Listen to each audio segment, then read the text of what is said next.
I'm going to talk about the classification of zeros, which is a theorem that says if you have a holomorphic function on an open set and you have some point in there that evaluates to 0, then there are only two options. Either everything around it evaluates to 0, or you have a whole bunch of different, you can basically factor f really nicely. So the basic idea is holomorphic functions are synonymous with power series. So let's consider the power series f of z centered at A,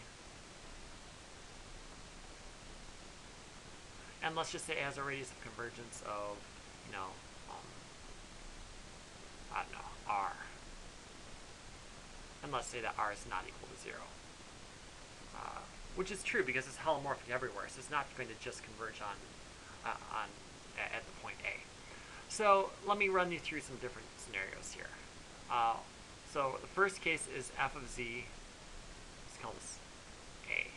F of z is equal to 0 plus 0 times z minus a to the 1 plus 0 times z minus a squared plus 0 times cubed, etc., etc., etc., etc. Well, right, so this has a non-trivial radius of convergence. If this is the case, that means that everything in this, within some radius here, gets to use this power series to evaluate z. And clearly this is going to be equal to 0 no matter what.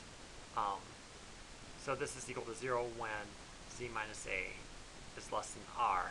In other words, what we have is that this situation here is the same as this situation here. Okay, so that's if all the coefficients happen to be 0, which can happen. So let's look at another case. Let's suppose not all the coefficients are equal to 0. And let me just make up a power series and give some numbers to make it a little less abstract. Plus 1/4 z minus a squared. Let's suppose that this happens to be the power series. Cubed plus da da da da plus 1 over 2 to the n, z minus a to the n. Well, if you notice, right, near a we can use the power series. If I plug in a, I'm going to get 1, just stays 1 plus, oh, that's going to be 0 plus 0 plus 0. Oh, we get a whole bunch of zeros, so we get 1. But f of a we said was supposed to be equal to 0. So this is a problem. What was the problem? The problem is this 1 here. So this 1, we know that the power series can't have a constant term. So the conclusion is, so C0 has to equal 0, which is going to help us get number 2. So what do we have? So right, C0 has to be 0. Maybe a whole bunch of other ones equal 0. And let me give you maybe 2 different examples. So let's, f of z is equal to, say, 1/2 z minus a to the 1 plus 1/4 z minus a squared plus da da da. If this is the case, I can factor out a z minus a to the 1 out of everything, and I get 1/2 plus 1/4 z minus a to the 1 plus 1/8 z minus a squared plus da da da da. Right, we can do that.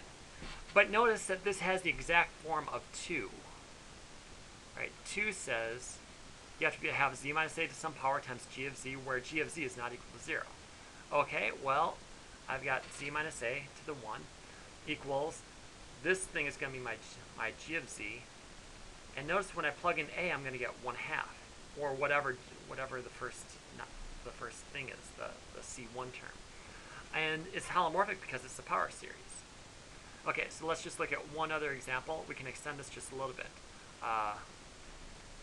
The only other case is just a generalization of that. Let's say you could have 1/2 z minus a to the 101 plus 1/4 z minus a to the 102 plus da da da.